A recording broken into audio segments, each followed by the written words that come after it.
tolong bapak-bapak, ibu-ibu yang ngantar di poli anak juga, ini karena kaitannya juga nanti sama anak-anak nih biasanya. Mata males ya, mungkin baru nembe mireng ya Pak Bu, mata males ya. Ya, mata males itu apa sih gitu ya. Nih, mata males itu kondisi penglihatan yang nggak jelas ya.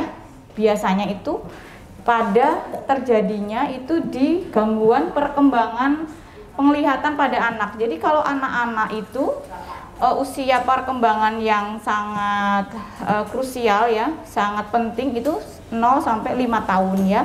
Jadi ini juga sama di usia-usia 0 sampai 5 tahun ya.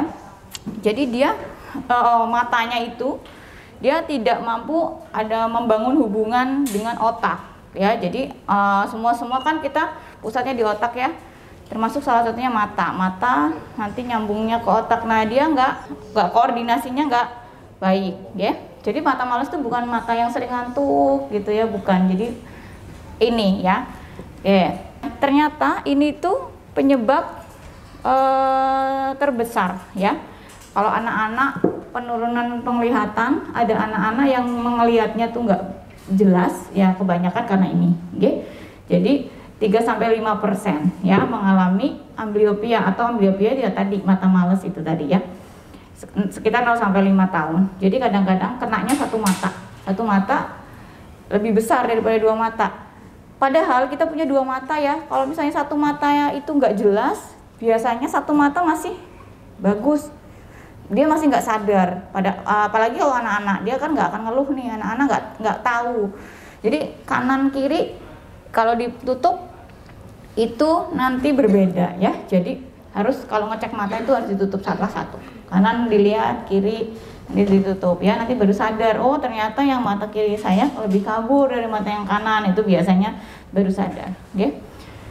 Nah tandanya apa sih? Tandanya nih kalau anak-anak ya biasanya apa? Ngelihatnya terlalu deket gitu, ngelihat HP, ngelihat TV misalnya ya. Terus matanya disipit-sipitin atau kadang kedip-kedip ya, sering kedip-kedip kalau ngelihat, atau matanya tuh tidak sejajar ya. Kalau mata itu kan harusnya tingginya sama ya, sejajar. Jadi dia ada yang ke dalam masuk atau lebih keluar kayak juling ya, kayak juling atau kerah gitu ya. Nah arah geraknya nggak sama nih, ngelirik ke kiri harusnya kalau ngelirik ke kiri sama nih, kiri ke kanan sama ya, ini berbeda ya. Terus persepsi kedalaman itu apa? Kalau misalnya kita nyetir ya, naik mobil ya, ngelihat kolam yang bening ya, itu kita bisa memperkirakan kedalaman, jarak kanan kiri depan belakang. Nah ini dia nggak bisa. Biasanya kalau efeknya kalau udah besar ya ini nggak terbentuk, sehingga kalau misalnya nyetir sering nyenggol kanan kiri nih, nyenggol karena dia nggak bisa kira-kira. Oh ini kalau saya lewat sini nyenggol nih bumper belakang misalnya ya, dia nggak bisa okay? Nah biasanya apa sih? Biasanya dari keluarganya misalnya ada yang seperti itu ya, misalnya keluarganya orang tuanya memakai kacamata gitu ya, jadi anaknya lebih beresiko untuk terjadi mata males ya, itu tadi. Kemudian lahirnya prematur, ini orang tua yang mungkin anaknya lahirnya prematur mungkin lebih diwaspadai ya. Biasanya kalau dari anak itu kalau prematur nanti juga disuruh untuk periksa ke mata juga. Riwayat gangguan tumbuh kembang misalnya apa? Anak umur 6 bulan misalnya harusnya udah bisa duduk, dia belum bisa duduk misalnya, atau misalnya ada keterlambatannya, itu juga harus diwaspadai. Walaupun tidak semuanya akan jadi punya mata males ya, tapi itu harus diwaspadai gitu.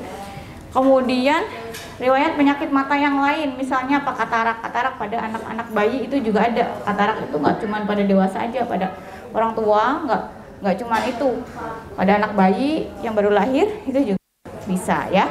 Penyebabnya apa? Penyebabnya satu tadi ya, kelainan kacamata ya. Kelainan kacamata itu apalagi orang tuanya yang berkacamata, harusnya kalau anak-anak itu umur 3 tahun kira-kira anaknya udah ngerti huruf, udah ngerti benda ya udah ngerti bentuk benda, segera diperiksa aja. Karena apa? Resiko untuk memakai kacamata juga pada anak-anaknya. Jadi kalau orang tua ini biasanya kalau anaknya memakai kacamata, aduh jangan pakai kacamata, bisa nggak? Ya padahal nggak apa-apa pakai kacamata itu, satu untuk membantu penglihatan. Kalau misalnya tidak dipakai kacamatanya, justru nanti akan menjadi mata malas ini. Ya malah sarafnya nanti yang rusak, kayak kasihan anaknya. Nanti kalau misalnya sarafnya yang terganggu, nanti sampai besar malah susah untuk ditangani. Jadi nggak apa-apa pakai kacamata, itu bukan aib. Satu, pakai kacamata itu tidak usah malu gitu, gitu. Dan orang tuanya juga harus mendukung, misalnya oh nggak apa-apa ini pakai kacamata gitu ya. Kadang-kadang ada orang tua yang misalnya oh saya nggak mau nih anak saya dipakaikan kacamata gitu ya. Kemudian strabismus ya, juling tadi ya, juling atau kondisi bola matanya nggak sama, misalnya karena kelainan ototnya, kalau kelainan sarafnya ya. Yang terakhir itu bisa karena kelainan lahir ya, misalnya bawaan lahir kayak katarak ya, katarak gitu ya, katarak yang sejak bayi ya. Nah terapinya apa sih tadi? Kacamata, tapi kita harus cek dulu ya, dicek dulu anaknya ukuran kacamatanya berapa gitu ya. Karena nggak gampang ngecek kacamata pada anak-anak ya. Kemudian ditutup matanya. Jadi biasanya mata malas ini kan kita punya dua mata. Mata yang kiri biasa atau salah satu mata biasanya kemampuan melihatnya lebih jelek, okay? Nah kita solusinya apa? Mata yang kemampuan melihatnya lebih bagus itu ditutup. Biar apa? Biar yang mata yang kemampuannya jelek itu dipaksa untuk melihat. Jadi apa ya, jadi maksa mata yang jelek untuk melihat ya, latihan istilahnya gitu ya.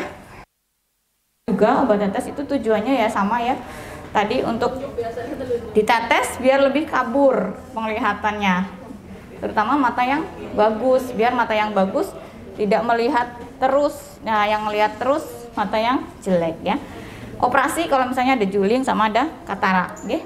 Nah ini contohnya ya, anak bayi pakai kacamata, jadi jangan heran karena memang itu untuk membantu dia untuk melihat, okay? Ini misalnya nih juling ya, matanya masuk ke dalam, guys. Terus ini kelopaknya juga turun nih dari bayi ya, kelopak matanya turun. Ini biasanya nanti kalau sampai nutupi penglihatan ya kita operasi ya. Ini katarak pada bayi. Orang tua mungkin dilihat nih kalau ada putih-putihnya di mata ya, atau matanya seperti ini atau matanya goyang-goyang ya, nggak fokus ya, kita harus waspada, itu ada kelainan ya. Nah ini ditutup salah satu matanya tadi, mata yang bagus yang ditutup, mata yang bagus yang ditutup sehari biasanya 2 jam ya, selama mungkin 3 bulanan. Yang jelek yang melihat, biasanya anak-anak nih marah nih, ngamuk kalau ditutup. Kenapa? Karena jadi nggak jelas ngelihatnya ya, susah ini terapinya susah karena anak-anak pasti nggak mau. Jadi ditutup, disuruh melihat mata yang jelek, disuruh melihat ya, dia marah biasanya dan susah. Ini harus kerja sama orang tuanya, anaknya harus dikasih tahu juga ya. Ini biasanya kita pakai tutup yang lucu-lucu nih biar mereka seneng ya. Nah ini kita lihat ya, matanya juling masuk ke dalam ya. Terus kita pakaikan kacamata, jadi julingnya jadi matanya sejajar. Ini salah satu terapi. Kalau misalnya dengan kacamata nggak bisa, biasanya kita tetap operasi ya, tapi dicoba dulu, biasanya dicoba kita pakai kacamata dulu ya. Jadi nggak usah takut kalau misalnya anak kecil umur 3 tahun kok udah pakai kacamata atau 4 tahun, ya nggak apa-apa, karena untuk terapi gitu. Nah ini ya, kalau juling itu biasanya ada yang masuk ke dalam, ada yang salah satu matanya ke atas, salah satu matanya ke bawah, atau salah satu matanya keluar gitu. Jadi macam-macam, dilihat aja. Biasanya nanti kalau awal-awal pas ngalamun anaknya matanya kadang ada juling, nah itu udah indikasi biasanya. Nanti harus dicek, jangan sampai dalam kondisi apapun dia juling terus gitu ya. Kadang-kadang kalau anak-anak ngalamun lelah, capek kok matanya juling, nah itu juga harus diperiksa gitu. Nah ini kalau dioperasi ya, ini juling ya masuk ke dalam, kemudian dioperasi ya, terus jadinya dia sama ya. Ini kalau udah dengan kacamata nggak bisa ya kita operasi ya. Udah dioperasi juga Terus ditambahin kacamata juga ya, jadi tidak masalah. Memang untuk memperbaiki penglihatannya ya, dua-duanya biar bagus. Mumpung masih kecil, kalau misalnya udah besar biasanya nanti agak susah. Julingnya udah kita benerin ya, tetap nanti penglihatannya nggak akan bagus ya. Pencegahannya gimana? Satu, jangan melihat penglihatan dekat terlalu banyak, melakukan aktivitas dekat terlalu banyak. Misalnya apa? Mainan gadget, mainan HP ya. Sekarang kalau anak-anak kayaknya nggak mungkin nggak main HP, pasti main HP ya. Cuma nanti ada waktunya, ada batasnya berapa lama ya. Lakukan screening sederhana, jadi lakukan ngecek mata anaknya sederhana. Jadi satu-satu nih, satu-satu ditutup, coba mata kiri ditutup, mata kanan ngelihat apa misalnya jam atau apa, masih kelihatan nggak misalnya ya. Nanti gantian ya, mata yang satu ya, ke dokter mata ya kalau misalnya 6 bulan pertama, kemudian anak umur 3 tahun ya, terutama kalau misalnya orang tuanya pakai kacamata, misalnya ada orang keluarganya punya riwayat kelainan mata misalnya gitu ya. Nah ini nih, kita kalau misalnya anak-anak ya, anak-anak itu lahir kan belum bisa ngelihat jelas ya. Ini anak-anak baru lahir nih, yang ini ya, dia masih burem ya. Kemudian umur 4 bulan udah mulai bisa ngelihat muka orang tuanya, muka tapi dekat ya. Umur 7 bulan udah mulai bisa, 1 tahun dia udah mulai jelas ngelihatnya ya, udah mulai jelas, termasuk kelihatan warna ya. Awal-awal nih baru lahir dia bisa hitam putih, kelihatan warnanya belum bagus gitu. Anak-anak untuk melihat gadget itu umur 18 bulan atau lebih kecil dari umur 18 bulan itu tidak direkomendasikan untuk melihat gadget atau melihat HP ya itu. Jadi sampai 2 tahun dia boleh, tapi dengan batasan mungkin tema-tema tertentu ya, atau program-program tertentu ya yang di misalnya di YouTube ya, tapi yang bermanfaat gitu ya. Cuman kurang dari 1 jam, nggak boleh terlalu lama. 2-5 tahun paling 1 jam sehari ya. Kalau 6 tahun ke atas ya 2 jam, 2-3 jam, tapi itu pun tidak berturut-turut ya. Nanti kalau misalnya terus-terusan matanya nanti kering, kemudian matanya capek ya. Jadi tidak boleh terus-terusan gitu ya. Nah ini tidak hanya untuk anak-anak aja, tapi untuk orang tua juga ya, sama. Jadi kalau orang tua itu juga tadi penggunaan komputer, gadget, HP ya, atau baca buku, jaraknya minimal 30 cm. Jadi baca jaraknya 30 cm. Selama berapa lama bacanya? Selama 20 menit. 20 menit aja, nanti istirahat. Istirahatnya apa? Lihat jauh. Kita kedip-kedip boleh selama istirahatnya 20 detik. Jadi ngitung sampai 1-20 baru nanti mulai lagi.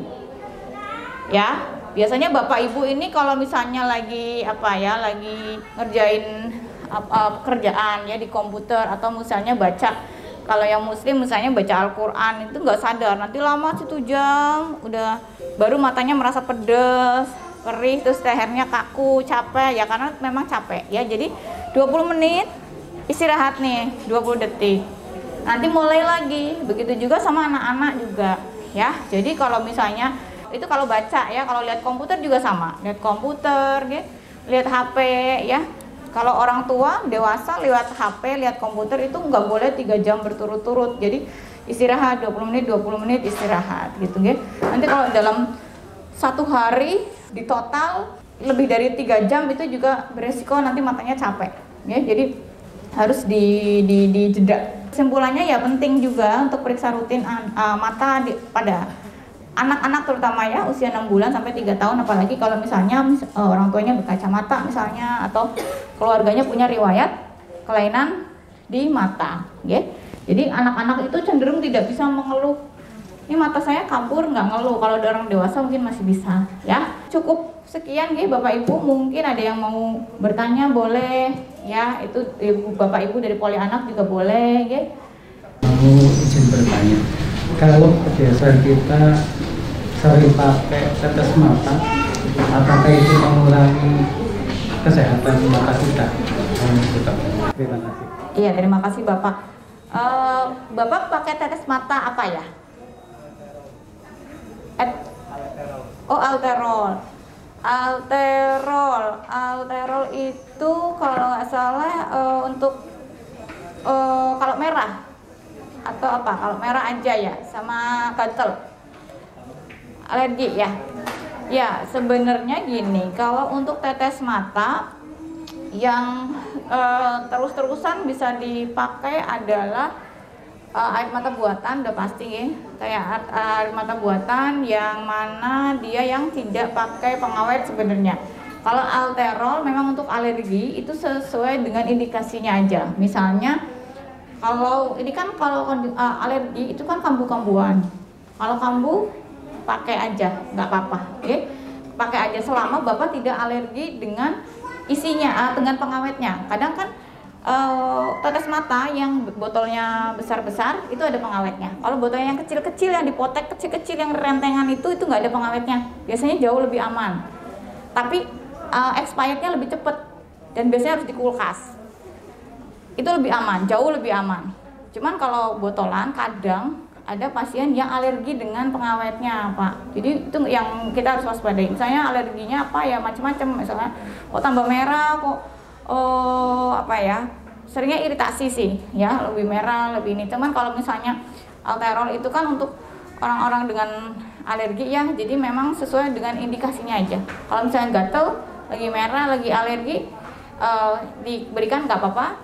Cuman yang penting adalah hindari alergennya apa, alerginya apa ya, itu yang dihindarin, gitu ya. Ya dok, yang mau ditanyakan saya itu, aku matanya sering berair, kadang-kadang kalau apalagi ketawa itu kayak orang nangis, berberes.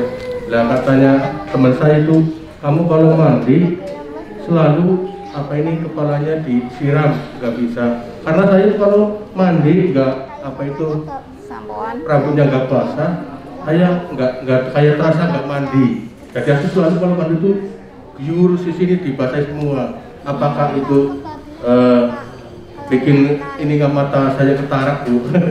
Jadi karena itu apa karena mandi saya itu selalu apa bubung lah terasa ngatan. Jadi mungkin pengaruh bagaimana mohon dijelaskan. Ya terima kasih Pak. Pertanyaan Pak Sinten Pak? Imam. Pak Imam ya. Gini Pak, kalau mata yang berair ya, mata berair itu kelainannya di depan permukaan mata sini ya. Biasanya kenapa? Karena kelainan di atau penurunan fungsi dari kelenjar air mata ya. Jadi biasanya di situ misalnya seringnya matanya kering itu bisa banyak faktor. Satu karena usia ya, karena cuaca yang terlalu, namanya mata kering ya penyakitnya. Tapi gejalanya, salah satu gejalanya malah matanya nerocos, berair gitu ya. Jadi solusinya ya pakai tadi ya tetes air mata buatan itu bisa, kemudian dikompres anget matanya ya. Gitu. Kalau misalnya terus-terusan berair terus ya, bisa nanti diperiksa ya, diperiksa aja ke polimata nanti sebenarnya kelainannya di mana, di kelenjar air mata yang sebelah mana gitu ya.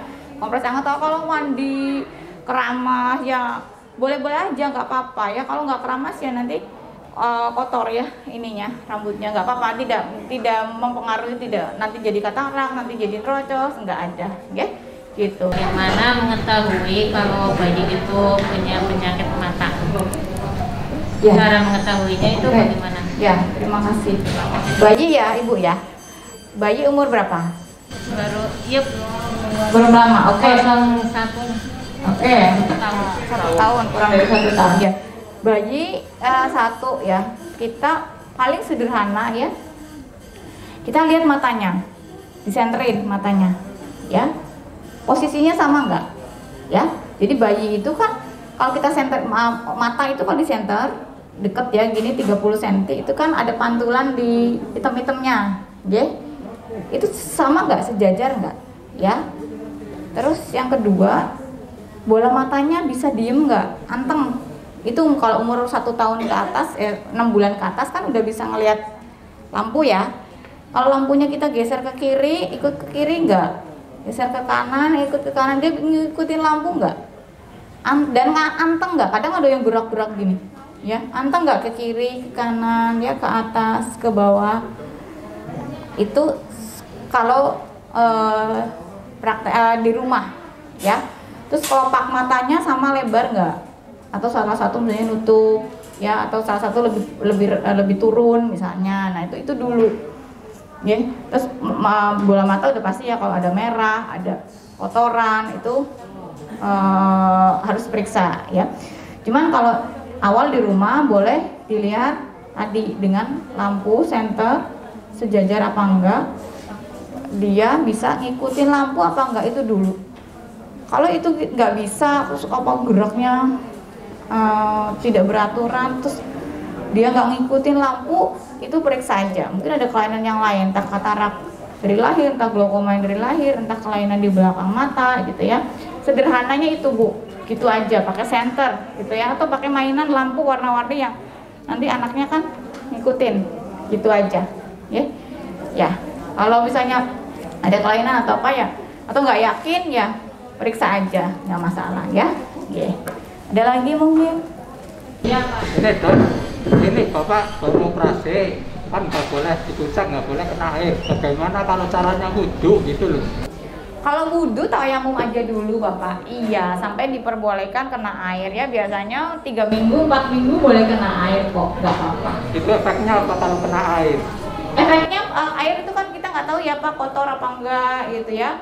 Sebenarnya kalau kita cuci muka pasti sebenarnya kelopak mata pasti akan nutup, ya. Air itu sebenarnya tidak bisa gampang sekali masuk, cuman untuk jaga-jaga. Takutnya infeksi, itu aja sih, ya. Cuman nanti amannya jangan diguyur air, cuman kita takutnya kemasukan air yang kita nggak tahu itu ada kumannya, ada bakterinya, gitu ya. Jadi banyak yang aja gitu. Iya, ya, monggo.